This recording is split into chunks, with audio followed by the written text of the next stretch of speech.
Oh man, the bubble just got serious. Bubble gooses, North Faces, get them up. NBA is back in the bubble in Orlando. It's hot, it's August, and the games are being played.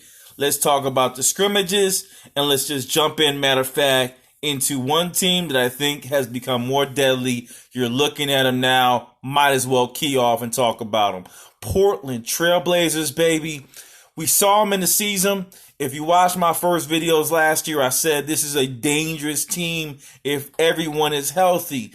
Problem was, nobody was healthy. The Blazers, with this 3-month layoff due to the COVID arena virus that's killed everything, mask on, now have an opportunity to truly show their grit. They're not going to be at full health because you're still not going to have Mr. Rodney Hood, who they lost for an Achilles injury. But they do return Zach Collins and my guy, I think one of the top centers in the league, Joseph Nurkic. He comes back to the game. In the first scrimmages that I've seen, I'm very impressed in the talent level that I'm seeing from this team, the all-around gameplay, and the opportunities for success. Trevor Ariza, we saw the articles. If you haven't, it looks like he will not be joining this team. I'm not sure if that's going to stay put like that, but that's what it looks like. But now they add on to, I would say, either the second or third best front line in the NBA. And front line meaning power forwards, centers, and forwards. I think Denver is up there, and you could argue that the Los Angeles Lakers are definitely the more prominent team with Davis, and I consider LeBron as a forward, power forward, small forward position. So now we jump into the return guys.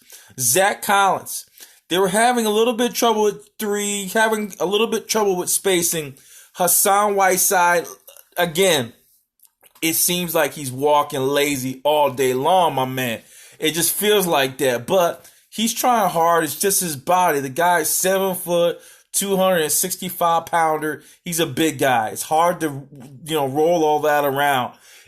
Truthfully, there's people talk trash. He's still one of the leaders in the NBA in block shots. He does seem like he's going 20%, but this may be his actual output. This may be actual Hassan Whiteside, all he can give. And we have to deal with that and just recognize that. And that's why Joseph Nurkic comes into play. Joseph at 7 foot 290 is much more mobile than Hassan Whiteside, which is interesting. They got him at the same height, but I think Hassan is a much longer player.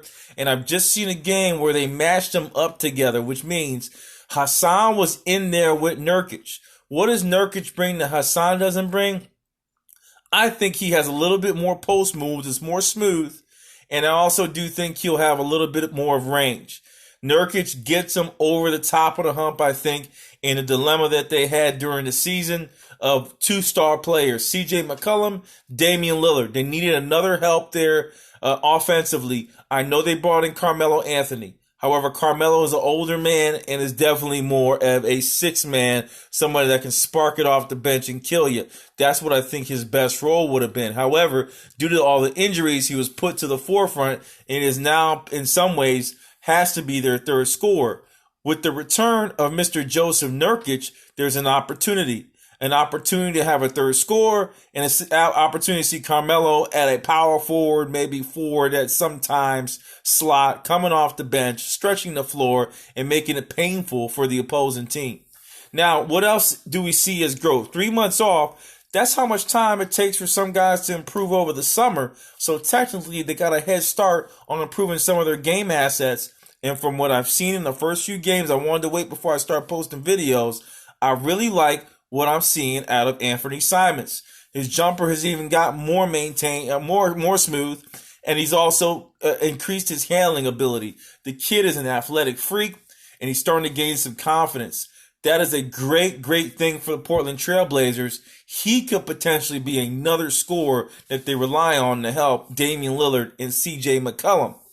Last but not least, a guy that didn't have the same type of season that I'm used to seeing, who was off a little bit. McCollum, first couple games, looks like McCollum. He's on his way back.